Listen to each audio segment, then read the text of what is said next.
মানে এই ছবিগুলো বাবা যখন গিয়ে দেখেছেন মেয়ের সন্ধি, কিন্তু এই যে ঘটনাগুলো যে ছবি চোখের সামনে মানে ছবি দেখা গেছে, সেখানে তার সারাউন্ডিংস ঠিক পায়ের নিচে চেয়ারটা আছে, চেয়ার দাঁড়িয়ে দাঁড়িয়ে আছে, চলছে, এটাকে তার পক্ষে ওখানে বাঁধার কোনো সুযোগ নেই, ফ্যানের একটা ব্লেড বাঁকা হয়নি, তারপর নিচে জল, বিছনায় এবং সেই ফ্লোরে অনেকগুলো জুতার ছাপ। তো সবটা মিলিয়ে একটা ঘোরতর একটা সন্দেহের বাতাবরণ উদ্রেক করে যে এটা স্বাভাবিক ঘটনা নয়। তো এরকম একটা ঘটনা যে মানে ঘটনায় সেখানে পুলিশ গেছে,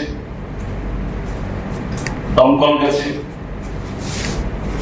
বাবা যাওয়ার পর লাশ নামিয়ে এনে পোস্টমর্টেম হয়েছে এবং পুলিশ সাধারণত এরকম পদক্ষেপ গ্রহণ করে সে সময় করে বাবার হাতে, পরিবারের হাতে লাশ তুলে দিয়েছে। ঠিক আছে, এই পর্যন্ত আমাদের কোনো অভিযোগ নেই, কারণ এই ঘটনাগুলো আগের থেকে সরকার জানার কথা নয়, আগের থেকে পুলিশ জানার কথা নয়। সরকারের দায়িত্ব, পুলিশের দায়িত্ব এগুলি সবগুলো খতিয়ে দেখে কিভাবে আসল কারণটা খুঁজে বের করা, ফরেনসিক অন্যান্য সমস্ত পরীক্ষা নিরীক্ষা করে। আমরা দুর্ভাগ্যের সাথে আমরা লক্ষ্য করছি যে ডুকলি পুলিশ মহকুমার এসডিপিইউ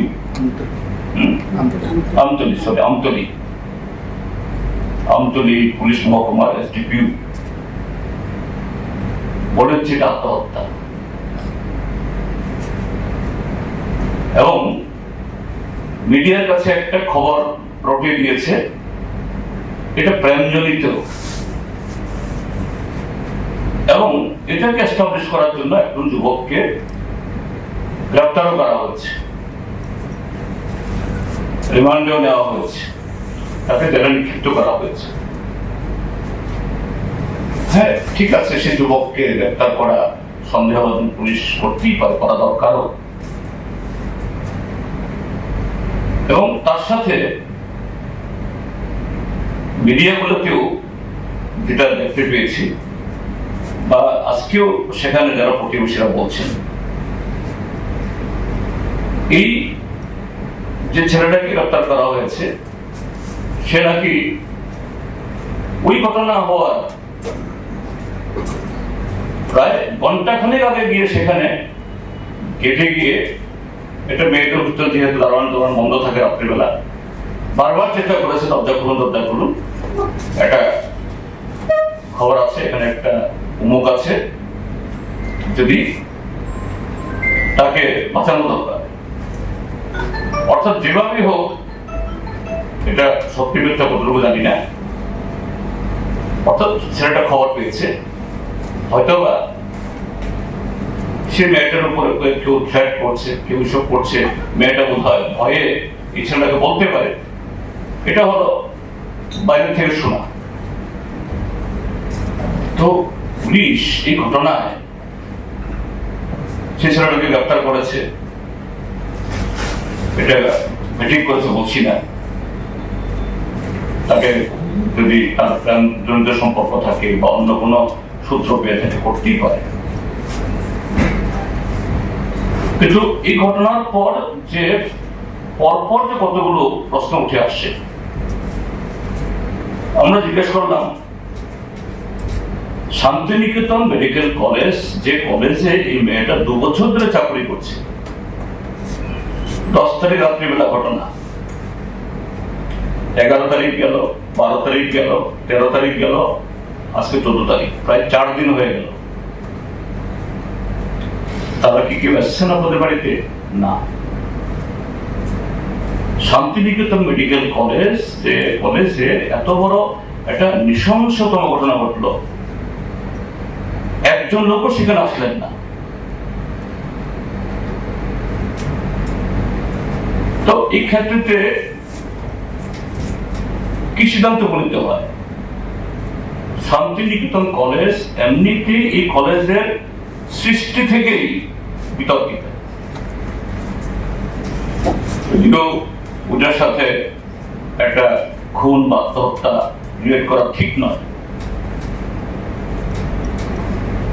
তো এই ঘটনায় তাদের যে উত্থানের বা যাদের বিতর্ক, এই ঘটনায় যেন মনে হয় কোথাও একটা রিমোট একটা সম্পর্ক যুক্ত আছে। একটা তত্ত্ব জমিয়ে মারা গেল, একটা সমবেদনা জ্ঞাপন করার জন্য একজন কর্তৃপক্ষ লোক আসবে না? দুই হলো, আজ পর্যন্ত যে আপনাদের কোনো মিডিয়া থেকেও আমি কোনো খবর দেখিনি, পাড়া প্রতিবেশীরও বলছেন না, ওই শান্তিনিকেতন মেডিকেল কলেজের কোন কর্তৃপক্ষকে বা সেদিন যারা ডিউটিতে ছিল, দারোয়ান বা ওয়ার্ডেন বা অন্য যারা ওই হোস্টেলের ছাত্রী, পাশাপাশি কিছু ভিডিও আপলোড করা হয়েছে। দুরকম ভিডিও দেখিয়েছে আজকে আমাদের। একটা ভিডিও দেখিয়েছে কিছু লোক এটাকে জোর করে ভাঙার চেষ্টা করছে, আবার দেখা গেল ফাইনালি একটা সাধারণ পোশাক পরা, এই মানে ইউনিফর্ম পরা একটা মহিলা গিয়ে সাধারণ একটা টোকা দিয়েছে, দরজা খুলে গেছে। অর্থাৎ দরজা ভাঙার চেষ্টা করা, এটা এক ধরনের নাটক। আবার দেখা গেল ওই মেয়েটা একেবারে টোকা দিয়ে দরজাটা খুলে গেছে। তাদের কাছে যে সমস্ত ছবিটা এসছে, এটা মনে হয়েছে দরজা ভাঙার চেষ্টা করাটা একটা নাটক, বা এসব ঘটনা করে ভেতর থেকে দরজা বন্ধ করে এরকম করানো হয়েছে। আর তার সাথে সবকিছু দুর্ভাগ্যজনক হল আরক্ষা প্রশাসনের ভূমিকা। একজন ডেপুটি সুপারিনটেন্ডেন্ট অফ পুলিশ মহিলা, আরো দুর্ভাগ্যের মহিলা, বলে দিচ্ছে এটা প্রেমগত। তার সাথে আমি বলছি, আমি দেখলাম গতকাল সম্ভবত আমাদের রাজ্যের মাননীয় মুখ্যমন্ত্রী, তাদের নেতা তথা প্রধানমন্ত্রীর 12 বছর পূর্তি উপলক্ষে সারা দেশে এখন জনগণের টাকায়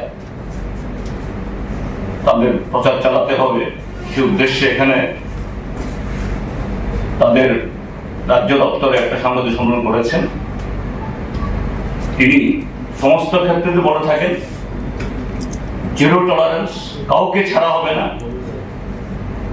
তো এই যে পদক্ষেপ গ্রহণ করা হবে, এটাকে জিরো টলারেন্সের নমুনা। এসডিপিও তো আগে থেকেই ছেড়ে দিয়েছে। অর্থাৎ যে একটা ঘটনা ঘটলো, তার গভীরে না গিয়ে একেবারে চক্করে পোস্টমর্টেম রিপোর্ট বের হওয়ার আগে থেকেই বলে দিল এটা সুইসাইড। তো মুখ্যমন্ত্রী বলছেন কাউকে ছাড়া হবে না, কিন্তু তার পুলিশ, তার দপ্তর আগে থেকে গেট খুলে দিয়ে আগে থেকেই অপরাধীকে মুক্ত করা। এবং তার চেয়ে বড় কথাটা হলো, এটা শান্তিনিকেতন মেডিকেল কলেজ, তাদের কাউকে জিজ্ঞাসাবাদ করা হলো না। কি ধরনের কি ধরনের কাউকে ছাড়া হবে না, সবাইকে ছেড়ে দিয়ে বলছে কাউকে ছাড়া হবে না। তো আমরা যেটা এই প্রসঙ্গে বলতে চাই, এর সাথে বলছি, মুখ্যমন্ত্রী বোধহয় ছিলেন না রাজ্যে, দিল্লিতে ছিলেন, তার নির্দেশ তো হয় না। তিনি ম্যাজিস্ট্রেট, ম্যাজিস্ট্রেট মানে হলো জুডিশিয়াল ম্যাজিস্ট্রেট না, পশ্চিম ত্রিপুরা জেলা শাসকের এটুকুও ম্যাজিস্ট্রেট বলা হয়, এক্সিকিউটিভ ম্যাজিস্ট্রেট। তদন্ত দিয়েছেন। আরেক ধরনের অদ্ভুত, এটার হওয়া উচিত ক্রিমিনাল ইনভেস্টিগেশন। এই ম্যাজিস্ট্রেট বা আরো বড় উচ্চপদস্থ অফিসার হলেও তিনি কি করবেন এখানে? ডিএম সাহেব নাকি গেছেন মনীষার বাড়িতে, দেখা করেছেন তার বাবার সাথে, মার সাথে, কিন্তু কি করবেন? এটা ডিএম এর কাছে নয়, এই দায়িত্ব পুলিশের ক্রিমিনাল ইনভেস্টিগেশন করার জন্য। তো এই জন্যই বলছি যে পরম্পরা, পুলিশের বক্তব্য, এসডিপিউ, তারপরে মুখ্যমন্ত্রীর অ্যাকশন, জিরো টলারেন্স, সবটা মিলে মনে হচ্ছে ত্রিপুরা যে আরো প্রতিদিনেই কোথাও নারী পাচারে, কোথাও পরশ্রী অপহরণে, কোথাও গাঁজা পাচারে, কোথাও অস্ত্র ধরা পড়ে, সবই মাননীয় মন্ত্রী রতনলাল নাথের জিনিয়াসরা ধরা পড়ছে সর্বত্র। এই জিনিয়াসদের ছেড়ে দেওয়ার একটা কৌশল, এই যে ক্রিমিনাল ইনভেস্টিগেশন না করিয়ে ওই ডিএমকে দিয়ে তদন্ত করিয়ে একটা কনকপ্টেড রিপোর্ট তৈরি করবে আর লোকচক্ষে এটাকে আড়াল করার চেষ্টা। আমরা সরকারের এই প্রচেষ্টাকে সম্পূর্ণভাবে আমরা নেগলেক্ট করছি এবং আমাদের দাবি একটা পদস্থ অফিসারকে দিয়ে এসআইটি করা হোক, স্পেশাল ইনভেস্টিগেশন টিম, বা একজন সিটিং জাজের তদারকিতে এই তদন্ত হোক। তা না হলে তার মানে এই ছবিগুলো বাবা যখন গিয়ে দেখেছেন, মেয়ের সঙ্গী